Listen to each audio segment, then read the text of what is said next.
O programa Diálogo Sem Fronteira recebe hoje o professor Demerval Saviani. Seja bem-vindo, professor. Muito obrigado, é um prazer, estou à disposição.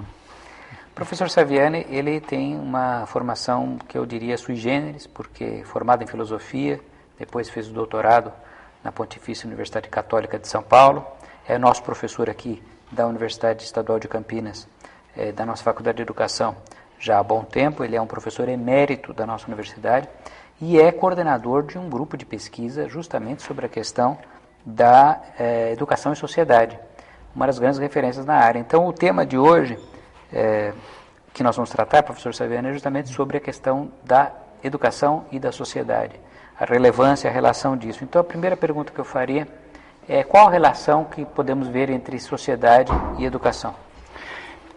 Bom, a educação é uma atividade fundamental do ser humano, né, que se inicia basicamente com a origem do próprio homem. Né? O homem se constitui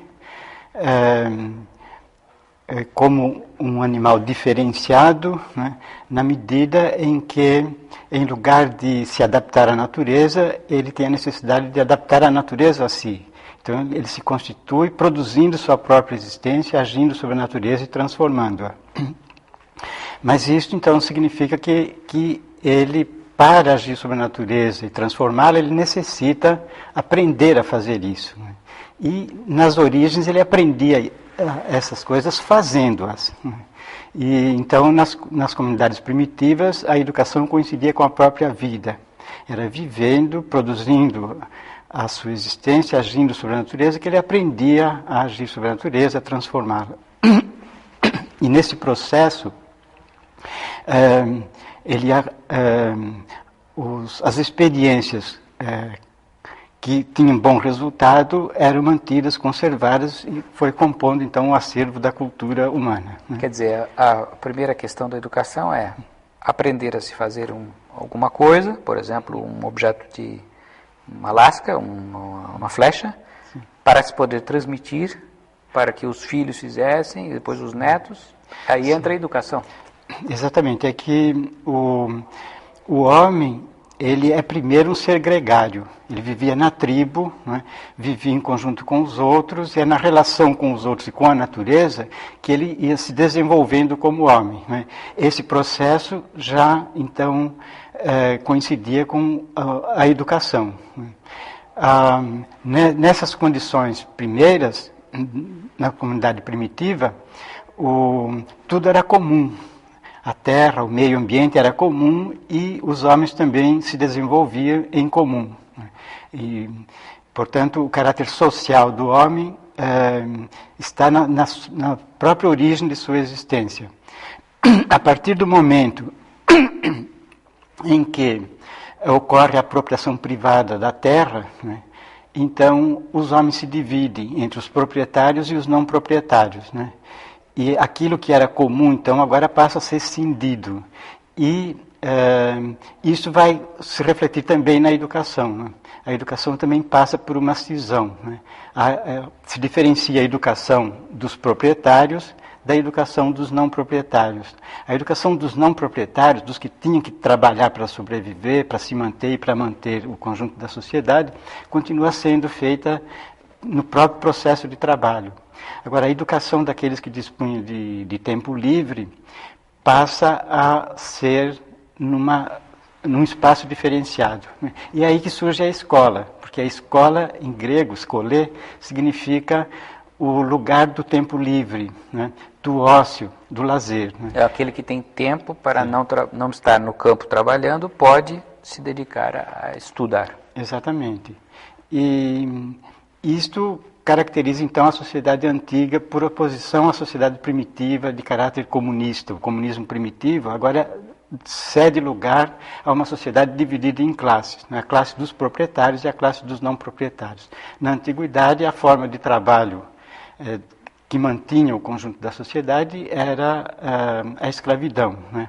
Então, uma sociedade escravista. A sociedade se transforma depois, na Idade Média, na sociedade feudal, que é baseada no trabalho dos servos, né? E Posteriormente, né, o desenvolvimento da sociedade medieval leva à intensificação do comércio e surge então a sociedade capitalista ou de mercado, a sociedade moderna ou burguesa, que é aquela em que nós estamos ainda, em que há uma classe dominante que detém a propriedade dos meios de produção e a classe dos trabalhadores, que são aqueles que não têm meios de produção, mas têm apenas sua força de trabalho, né, para aplicar no processo produtivo. Né. Então, a educação vai se diferenciando. Até o final da Idade Média, a educação dominante era aquela que se dava pelo próprio processo de trabalho. Né. A educação escolar era restrita aos poucos grupos dominantes. A partir da sociedade moderna é que, com o desenvolvimento da indústria, das cidades, com o desenvolvimento do contrato social que leva à generalização da escrita, então a forma escolar se torna a forma principal e dominante de educação. E aí vem a necessidade de generalizar a escola para todos. Né? Isso é o próprio da sociedade moderna. Então essa relação da educação com a sociedade e a educação assumindo a forma escolar primeiro como uma forma diferenciada, exclusiva dos grupos dominantes e depois como uma forma generalizada a toda a sociedade. Olha, esse quadro histórico é importantíssimo porque nos dá uma visão ampla do tema e aí com isso chegamos à conclusão de que é o capitalismo que faz com que a escola se torne algo de massa para atingir a população mais ampla. Então, perguntaria ao professor Saviani o seguinte: nos países de desenvolvimento capitalista precoce, como o caso da Inglaterra e outros, você teve uma expansão da escola muito mais cedo.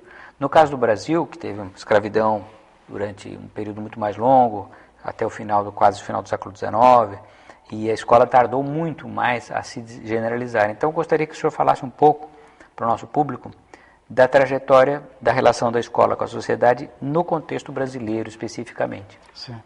Então, o Brasil surge já nos albores do capitalismo. Né? Em 1500 o capitalismo já estava se desenvolvendo, né?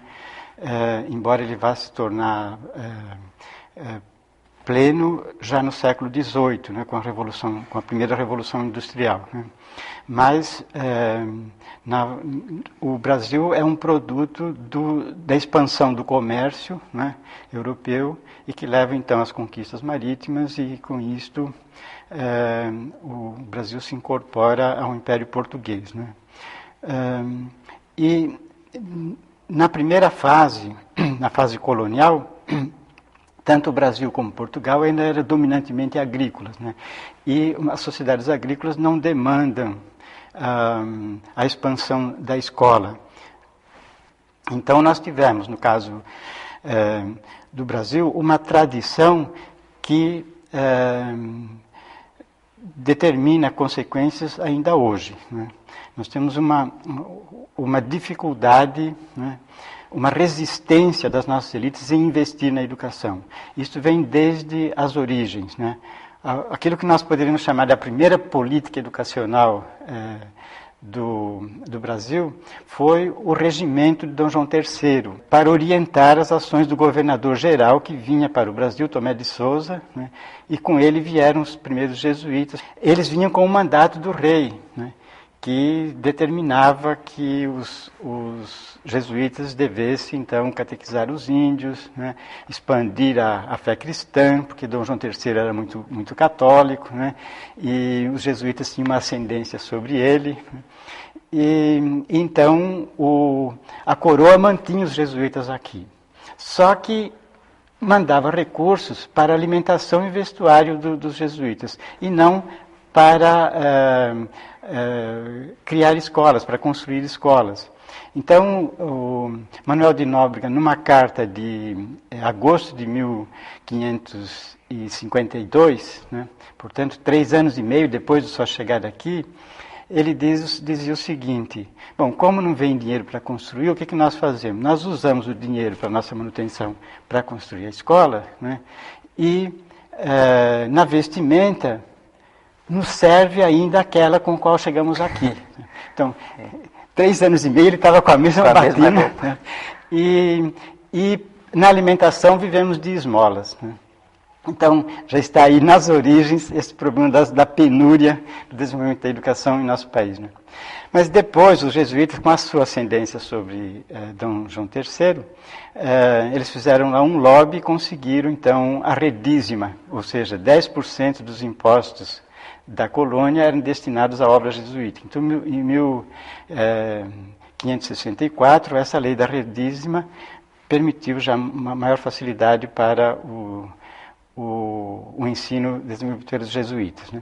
Era um ensino, então, público no sentido de que mantido pelos cofres públicos, mas privado na medida em que era controlado por uma entidade privada, que era a ordem religiosa. Uhum. E com isto, o ensino se desenvolveu, mas apenas para pequenos grupos, para a elite. Né? Tanto é que na expulsão dos jesuítas em 1759, né, todos os colégios jesuítas que se espalhavam pelo país, né, não atendia mais do que 0,1% da população. Né? Quer dizer, na verdade era uma educação justamente para pouquíssimos que estavam, que tinham, digamos, alguma função administrativa, algum tipo de aspiração. Exatamente. Ou que se destinavam ao clero, né, que completavam seus estudos na Universidade de Coimbra. 0,1% por quê? Porque 50% eram as mulheres que estavam excluídas do ensino. 40% eram escravos. Né? Além disso, estavam também excluídos os escravos livres, os negros livres, né? Os pardos, né? Os órfãos, os desvalidos, né? E então sobrava aquela ínfima minoria. Né? Depois nós temos as reformas pombalinas, e aí os jesuítas são expulsos, e em 1772 os vários impostos são substituídos pelo subsídio literário. Né? Mas também não se conseguia estrutura para arrecadação, né?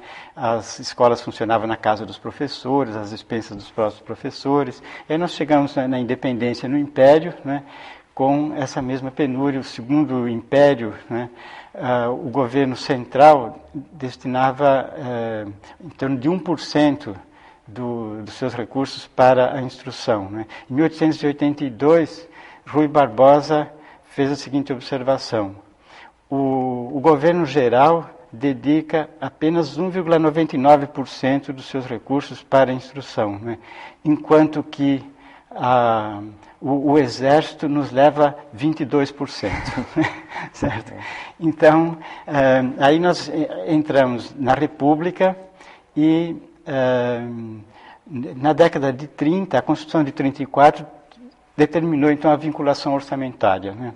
Estados tendo que destinar pelo menos 20% dos recursos para a instrução, a União 10%, certo?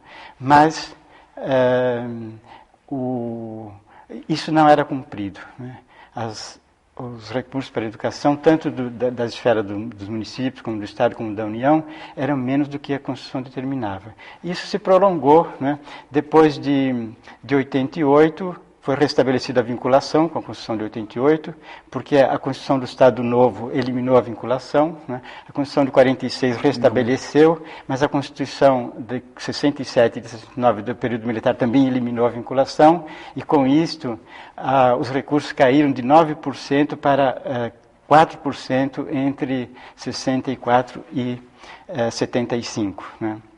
Depois da Constituição de 88, que foi restabelecida a vinculação, mas mesmo assim os governos acabavam encontrando um mecanismo de burlar o texto, né? Criando impostos que não tinha a palavra imposto e por isso não estavam no bolo. Não entrava na vinculação, que são as contribuições, né? Então, esse é um quadro que persiste. Agora, do início do século XX, com os grupos escolares e o ensino primário, nós levamos aí muitas décadas para que se generalizasse o ensino de 4 anos, e agora no final do século XX, início do século XXI, que estamos com a generalização oficial dos 8 anos. Sim. Agora 9.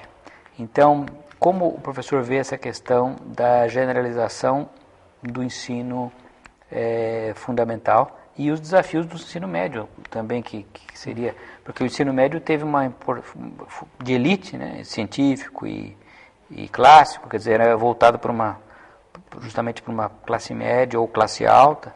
Então, agora também o desafio é outro, o desafio é levar essa educação para a sociedade como um todo. Como o senhor vê a situação? Pois é, o problema é que o ensino médio hoje se discute muito, se fala no problema da expansão, né, mas também da qualidade. Ocorre que não resolvemos ainda o problema do ensino fundamental, né, porque, de fato, já que o tema era relação educação e sociedade, né, então eu dizia que as sociedades rurais não exigem tanto a difusão do ensino, e isso no Brasil a partir da década de 1930, que quando se desenvolve a urbanização e a industrialização, então nós tivemos um impulso bem maior na expansão escolar, né? Tanto é que de 33 até 98, né, enquanto a população quadruplicou, o número de alunos, o número de estudantes aumentou 20 vezes, né? Mas mesmo com essa grande expansão, como o déficit histórico era imenso, né, porque a lição de casa que os principais países fizeram na virada do século XIX para o XX, universalizando o ensino primário e erradicando o analfabetismo, nós não fizemos até hoje, né? Então, nós terminamos o século XX com um déficit grande. Tanto é que a Constituição de 88 tinha lá nas suas disposições transitórias um dispositivo que dizia que nos próximos 10 anos, ou seja, até 98, né, as 3 instâncias, municípios, estados e União, deveriam destinar pelo menos 50% dos seus recursos para um duplo objetivo: universalizar o ensino fundamental e erradicar o analfabetismo, né? E como o senhor, passando agora 20 anos quase, ou mais de 20 anos, né, como que o senhor vê essa questão desses dois objetivos? Exatamente. Pela Constituição ele deveria ser atingido em 10 anos, né? Só que em 96 foi instituído o Fundef, Fundo de Desenvolvimento do Ensino Fundamental e Valorização do Magistério, né? Ensino Fundamental, que também perseguia esse objetivo por mais de 10 anos. Então já projetava para 2008. Né? Em 2006, vence o prazo do Fundef e ele é substituído pelo Fundeb no início de 97. Né? Agora com prazo de 14 anos, ou seja, projetando lá para 2020. Né? O Plano Nacional a LDB, que foi aprovada em 97, instituiu a década da educação a se iniciar um ano após a sua publicação, portanto, 98, 2008. Certo? Em 2001 foi aprovado o Plano Nacional de Educação, né, com 10 anos, né, também para atingir esse objetivo. Ele venceu em 2011 e esse objetivo não foi atingido. Em 2007, o governo lançou o PDE, Plano de Desenvolvimento da Educação, né, que previa a universalização do ensino fundamental e a erradicação do analfabetismo para 2022. Quer dizer, então vai sempre protelando. Eu até brinco dizendo que nesse diapasão, provavelmente em 2002, nós vamos ter um outro plano, né, projetando para 2040. E assim nós vamos ao final do século XXI, né, sem resolver um problema que os principais países resolveram no final do século XIX. Né. Então, esse é o drama da protelação, né, e o ensino fundamental, hoje se diz que ele está universalizado. Quer dizer, quantitativamente, foi praticamente universalizado, porque está em torno de 97%, 98%, né, das crianças na escola, né, mas isso é universalização do acesso. Mas o problema não é só do acesso, o problema é universalizar a conclusão, né? O ensino fundamental só estará efetivamente universalizado quando todas as crianças não apenas entrarem nele, mas o concluírem. Agora, há um outro problema, é que, considerando que as crianças entravam, mas não concluíam, porque se perdiam pelo caminho, os índices de evasão e repetência eram muito altos, os governos começaram a atuar no sentido de reduzir os índices de evasão e repetência. E para isso, então, introduziram mecanismos, né, para reter as crianças nas escolas, né. Então, além dos mecanismos extrapedagógicos, né, que são merenda escolar, bolsa escola, condicionada à frequência da criança e tal, se introduziu também mecanismos pedagógicos, né, que por exemplo, a chamada progressão continuada. Né? Ou seja, a aprovação independente dos resultados.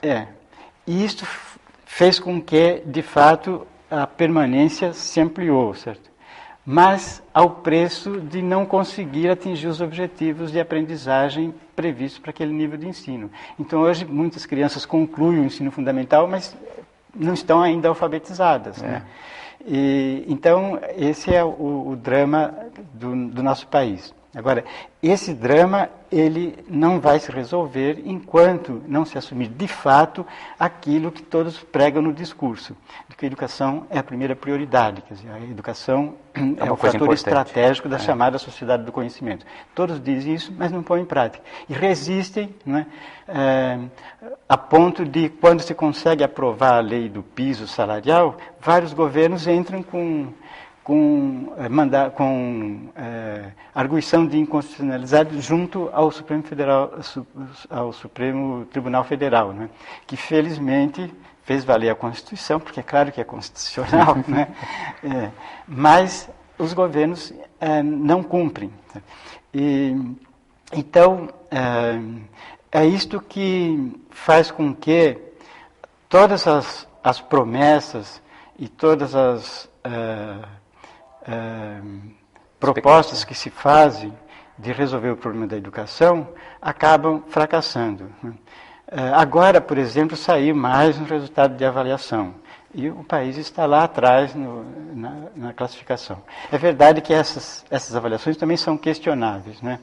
Mas, independentemente disso, né, recentemente, mostra que há problemas, né? Me perguntavam, numa entrevista lá do Rio Grande do Sul, me perguntava sobre por que apenas 2% dos estudantes, né, se dispõe ou pretende seguir a carreira de magistério, né? Aí a resposta é óbvia, né? Quer dizer, na medida em que se trata de uma carreira, né, desprestigiada econômica e socialmente, né? Então, que estudante vai se dispor a investir para ser professor? Investir, né? Muito para ser professor. E esse é um ponto crucial, quer dizer, enquanto não se investir maciçamente em educação, né, instituindo uma carreira sólida de magistério, com salários dignos e com uma jornada de trabalho aceitável, em que os professores sejam fixados na escola em tempo integral, né, evitando a necessidade dele trabalhar em várias escolas de bairros diferentes, às vezes até de cidades diferentes, se acumulando de aulas, 60, 70 aulas por semana, né, com 500, 600 mil alunos, com todos aqueles trabalhos, provas para corrigir. Que qualidade vai se conseguir numa estrutura desse tipo? Olha, professor Demerval, sua fala foi maravilhosa. Eu creio que o nosso público agora tem uma visão bem mais clara e ampla da questão da relação da educação com a sociedade. Queria agradecer muito a sua vinda ao nosso programa hoje, professor. Eu que agradeço a oportunidade, o convite, né, e lamento que o tempo seja curto e com isso a gente não pode explorar os vários aspectos. Voltaremos mais adiante. De qualquer modo, espero que isso tenha provocado nos telespectadores, né, a expectativa e o desejo e a pressão para que se trate seriamente a educação em nosso país como efetivamente prioridade de fato, né, no orçamento e não apenas no discurso. Muito obrigado. Com certeza, professor. Eu agradeço muito e convido a todos então ao próximo programa Diálogo Sem Fronteira.